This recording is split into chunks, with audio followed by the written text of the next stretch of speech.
Do you know why Final Fantasy is called Final Fantasy? Squaresoft, the company that created Final Fantasy, wasn't doing too well at the time. The company was about to be nothing more than a memory if they didn't think of something fast.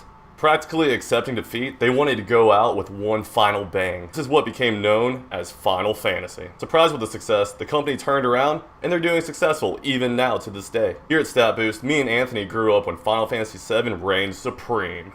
And oh man, what a time it was to be alive. This recent history video will begin at this point in Final Fantasy's history, and also in 2002 with Kingdom Hearts history, up until now. Let's get started.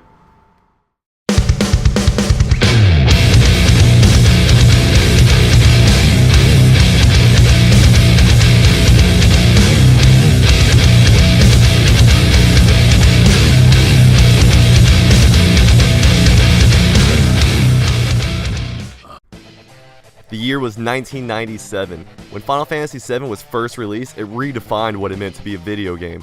It showed what games had the potential to be and pushed the game industry in a new era of graphical technology. The narrative becomes a very deep and complex story about the rich versus poor and industry versus the environment. We see many parallels between this game and reality, which makes us question the decisions we make. Not to mention, this game was on 3 discs, which was crazy at the time.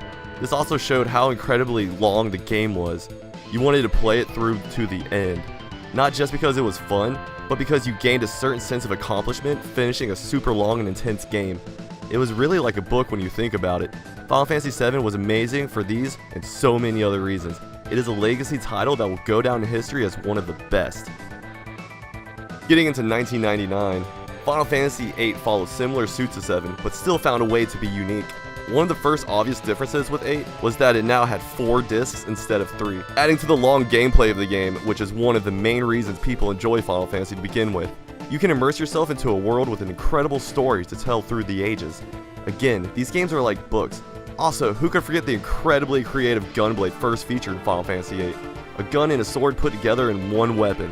Even though these don't exist in real life, it's still a very creative idea. As a matter of fact, it's better that the Gunblade doesn't exist in real life. It adds to the fantasy aspect of Final Fantasy. Going into the year 2000, original fans, that is, the ones who played 1 through 6, felt as if 7 and 8 deviated too far from the first titles.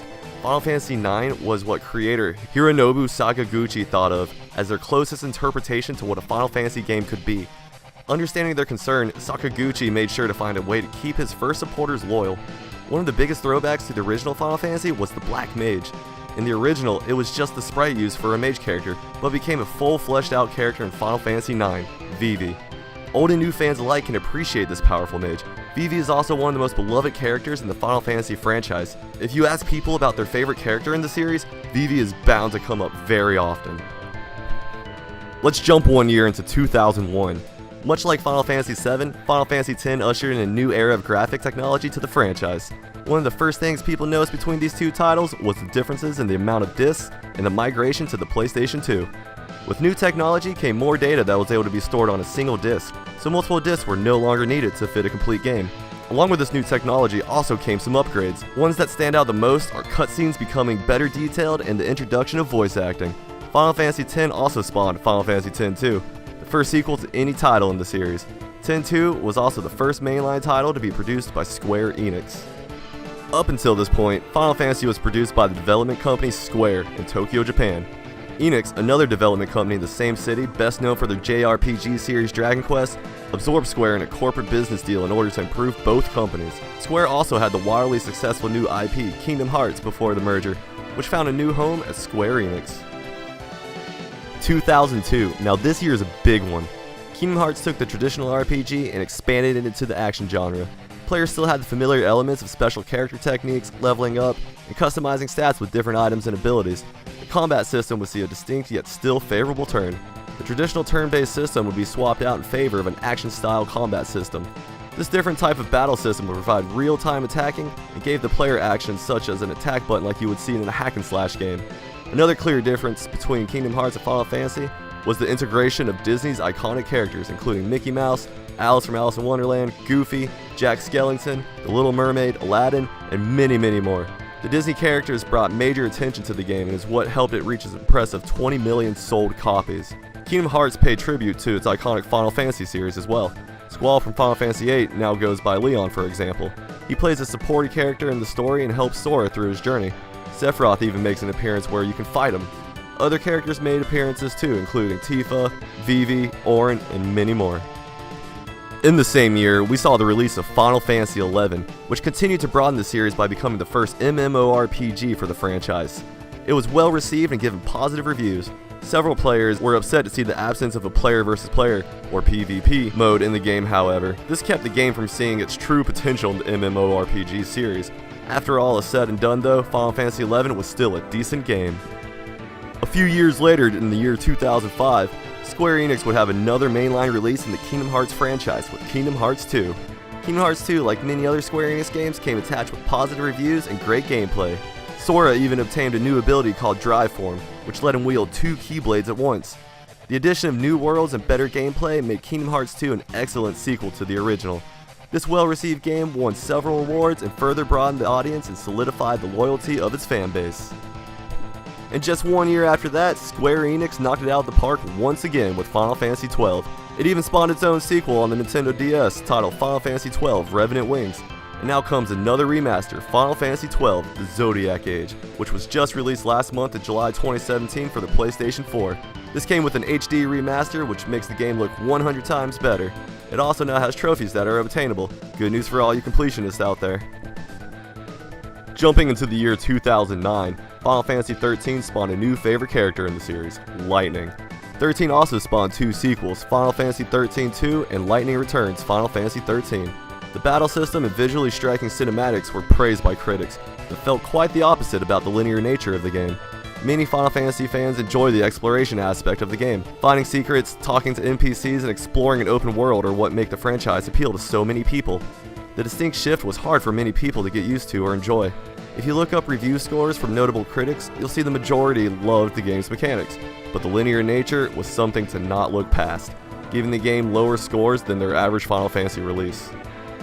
Just a year later in 2010, we got to see Final Fantasy XIV, which went back to the MMORPG style first seen in Final Fantasy XI.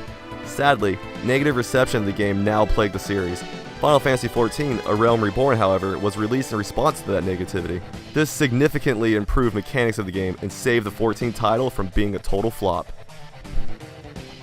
Jumping a few years again, in 2016, we get to see Final Fantasy XV, which is the most recent mainline title in the Final Fantasy series. In this, you play as a prince named Noctis. Accompanying Noctis on his journey are his bodyguard, advisor, and old friend, Gladius, Ignis, and Prompto, respectively. Journeying through the world to regain his rightful place as heir of the throne was truly a captivating one. Traveling by car to destinations while taking in the environment showed how vast this world really was. Warping to attack an enemy in order to evade another enemy provided for some incredible battles.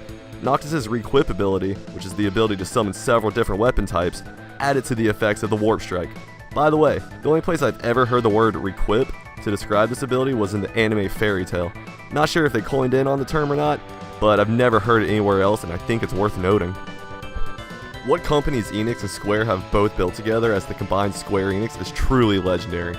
Keep in mind that the company also has several other franchises that are very successful as well. They are very skilled at what they do, there's no doubt about it. A common complaint you will hear amongst other gamers is that the process takes too long. Final Fantasy XV, after all, came out 10 years after it was first announced, so there was a reason to be concerned. Kingdom Hearts 3 and the Final Fantasy VII remake seem to be following that same pattern. With both games pretty much guaranteed to be successful, people tend to get restless and upset when the process takes so long, especially when they see other franchises they love get announced and their games released in half of the time. So what's going on at Square Enix? Well, we really don't know. But let's put this all in perspective. First off, people like you and me are not game developers. The amount of time and energy it takes to create a game in today's age is astounding. Ask anyone. It's very easy to become frustrated when things don't go the way you want. What's the best way to battle this frustration? Patience. Being on the consumer side of things, it's easy. All we do is sit back and enjoy the finished product. Like anything in the world that's good, it'll take a long time to make. Rome wasn't built in a day, as the saying goes. If you want it to be as good as you dreamed, then you have to wait. Everyone at Square Enix and other companies know we want these games, but unlike the common individual, they actually know how to make them. Demands from fans is honestly something I rarely agree with. Hearing things such as, "there's no excuse for this or that," really gets me frustrated. what's their excuse? They're figuring out how to put everything into the game to make it work in a way we enjoy enough to buy. They're actually taking the steps to make this a game, and all we're doing is watching YouTube videos. We're just waiting for it to be done. I personally feel the pain in this with Kingdom Hearts 3 and the Final Fantasy VII Remake taking as long as they are, but in the end, it's for the better. Take The Legend of Zelda Breath of the Wild for example.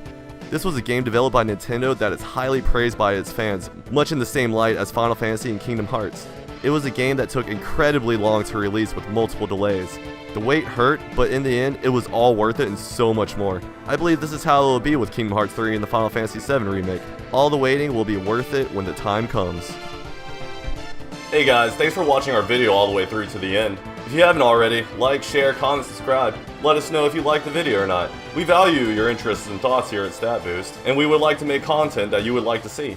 Just comment and let us know. But that wraps this one up. Until next time, my friends.